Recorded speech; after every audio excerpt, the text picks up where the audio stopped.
Bonjour, bonjour à tous, j'espère que vous allez bien, que vous avez bien passé la journée. Bon, enfin, je viens en fait de me réveiller et je suis tombé sur une vidéo avec des flammes à l'Astoville.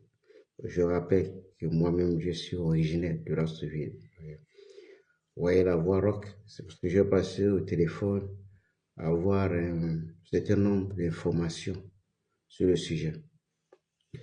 Voyez-vous, j'ai rappelé il y a de cela quelques temps qu'un pays ne se gérait pas avec des émotions.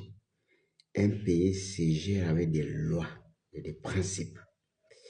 Et je pense que la responsabilité est la nôtre en tant qu'acteur politique et leader d'opinion, c'est d'apporter auprès de la masse l'information réelle et surtout le comportement qui va avec.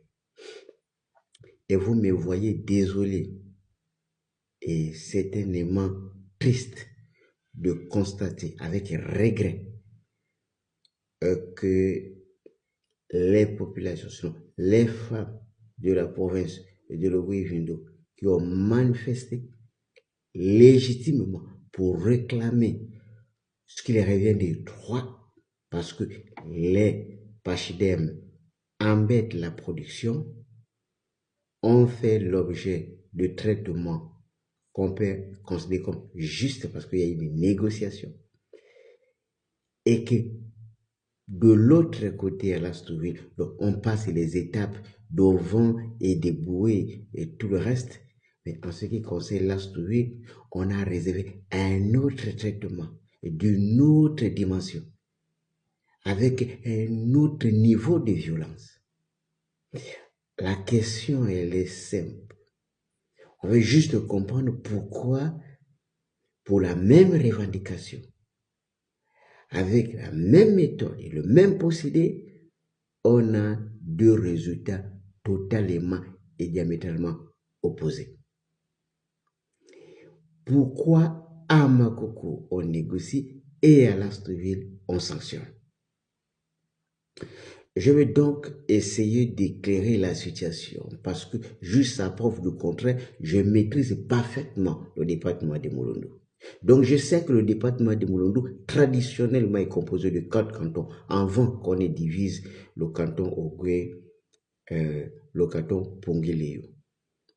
Et donc prenons la formule naturelle, ça veut dire 4 cantons. Les 4 cantons sont concernés par le phénomène des éléphants. Mais je me focalise au niveau de la gare parce que c'est plus proche et tout le monde se retrouvera facilement. Donc, vous voyez, les éléphants ont pris une telle indépendance qu'ils arrivent même à la gare de l'Astoville. Et donc, les habitants de la gare n'ont pas d'autres revenus. Pour la majorité, ils travaillent la terre pour essayer de produire ce qu'ils vont vendre avec le principal client de la gare, c'est-à-dire le train. Or, les éléphants ont démissionné de la forêt parce que volontairement, les White et son équipe ont décidé de dévaster les forêts. Donc, il n'y a plus la nourriture en brousse. Les éléphants sortent de la brousse pour venir chercher le petit déjeuner au village. Et du coup, ils ont dévasté toute la zone de la gare. Donc, les femmes n'arrivent plus à planter. Donc, plus de manioc, plus de feuilles de manioc, plus de tubercules, plus de bananes. À cette réponse déjà socialement chaotique, les leaders politiques PDGistes du département de Molondo réservent en réponse à ce fléau social l'armée de la République payée par le contribuable gabonais pour aller frapper les Gabonais qui réclament légitimement ce qui leur revient du droit. Allez-y comprendre quelque chose. Lorsque l'intelligence n'agit plus, en règle générale, c'est la perdition totale. Au lieu d'aller comprendre, de se mettre à la place de ces mamans qui souffrent, qui n'ont même pas 150 pour envoyer l'enfant à l'hôpital. Je vous rappelle que dans le département de Burundu, même une simple fièvre, on t'envoie pour le Mokambi à la Soubi. Et Mongo le sait. Son frère le sait. Paya le sait. You get l'ensemble des ministres de l'Astronomie, ils sont parfaitement au courant de cette situation. Ça veut dire qu'une simple petite fièvre, que l'on peut régler même au niveau du dispensaire, on vous envoie Paul Mokambi.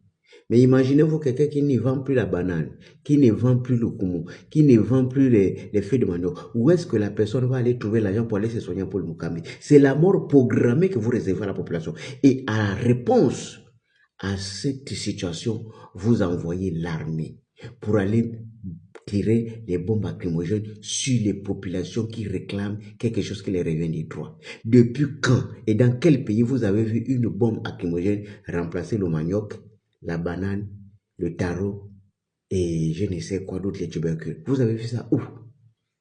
Est-ce que la bombe lacrymogène va apporter de la nourriture? Est-ce que c'est quoi? C'est l'intelligence qui s'est arrêtée ou quoi? Même lorsque on veut être fidèle à un parti politique, on veut être fidèle à une personnalité politique, mais depuis 2016, on réclame la même chose. Ces femmes voulaient rencontrer le président Ali en 2016. Vous les avez empêchés. Maintenant qu'elles manifestent, vous envoyez la bombe lacrymogène. Vous voulez quoi finalement? Moi, je termine ce message en disant, nous nous connaissons tous à l'Astronomie.